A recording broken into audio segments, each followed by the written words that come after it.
السلام عليكم، مساء الخير عليكم يا رب، يا رب يكونوا بألف خير. النهارده بقى جبت لكم وصفة موفرة جدًا وجميلة بجد، أنا جربتها وحلوة أوي، هاعملها معاكم دلوقتي خطوة بخطوة، وهاقول لكم النتيجة بما يرضي الله بصراحة.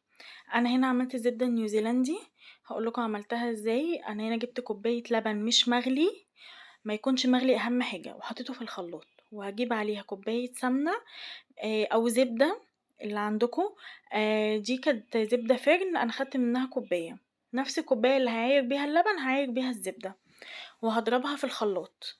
هافضل أضرب فيها كده لحد ما قوامها يتقل. طبعًا عايزين تجيبوا أي نوع سمنة هاتوه فرن، عايزين تجيبوا مثلًا جنة، عايزين تجيبوا نيوزيلندي أصلي هاتوها، أنا دي عملتها بزبدة فرن. سيّحتها وحطيتها في الخلاط. هنا بقى كان معايا كوباية زيت، نفس الكوباية اللي أنا عايرت بيها السمنة واللبن، هانزل بيها نقطة نقطة كده، يعني حبة بحبة صغيرين لحد لمّا تتخلط كلها مع السمنة واللبن. هاعمل هنا الضرب المتقطع، ده زرار عندي اسمه الضرب المتقطع، اللي ما عندهوش يستخدم الخلاط عادي، يعني يحط حبة زيت ويضرب حبة ويفصل كده. زي ما انتوا شايفين كده، هافضل أضرب فيها مدة ما تقلش عن 5 دقايق. أنا هنا وقع مني حبة زيت على الخلاط فقلت امسحهم، وهابدأ أنزل بكمية الزيت كده حبة بحبة. يبقى هنا كوباية زيت وكوباية لبن وكوباية زبدة أي نوع، تمام. وكلهم نفس المعيار كوباية. هاضرب فيها كويس قوي اهو. هبدأ في الضرب بقى المتقطع. أنا هنا خلصت كمية الزيت كلها اللي معايا، الكوباية كلها. هبدأ كده في الضرب المتقطع، وهنا كانت خلاص خلصت. هانزل هنا بمعلقة من عصير الليمون ومعلقة من الخل. يبقى هنا كوباية سمنة، كوباية زيت، كوباية لبن مش مغلي، معلقة من عصير الليمون، معلقة من الخل. هي للأمانة يعني الوصفة دي مش بتاعتي، أنا شفتها فعجبتني، قلت أجربها معاكم، ممكن ما يكونش حد يعرفها.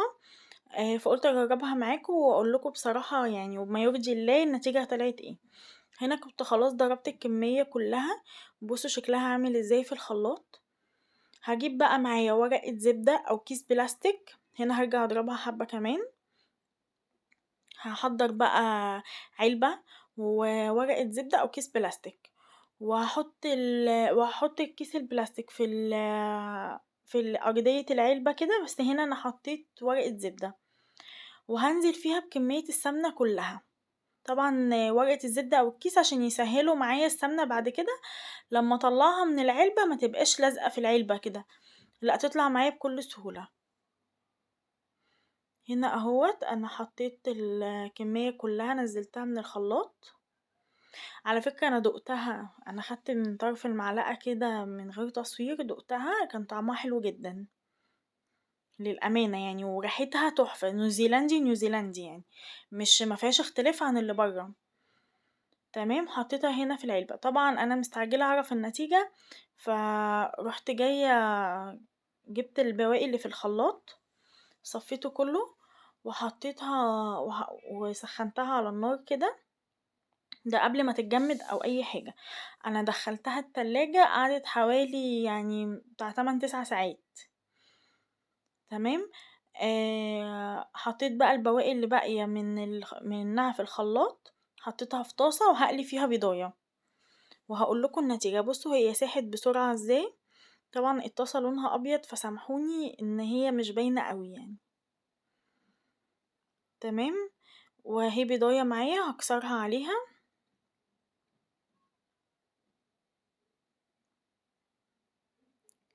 وهقلي بقى فيها البيضة. بصوا البيضة طلعت تحفة وطعمها حلو جدا.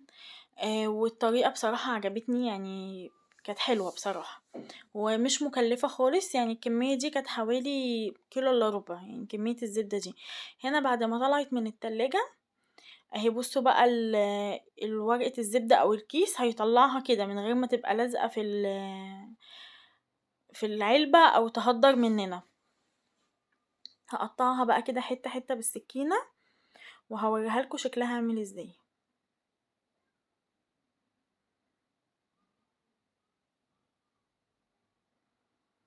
حول ولا قوة إلا بالله.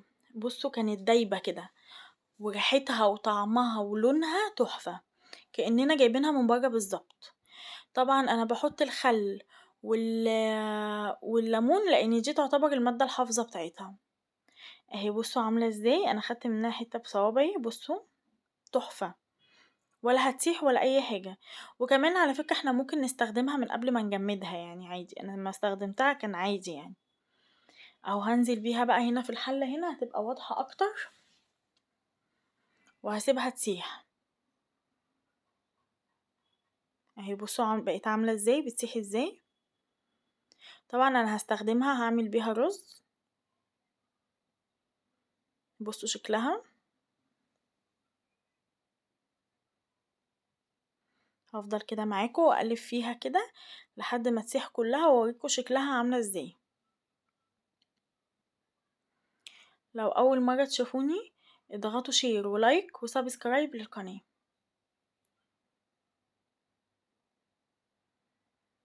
أنا هنا كنت باقرّبها مني عشان باشم ريحتها، وهنا كانت الزبدة بتاعتي أصلًا خلاص اتعملت، ودي كان شكلها النهائي بعد كمان ما قطّعتها، ويا رب تكون عجبتكم.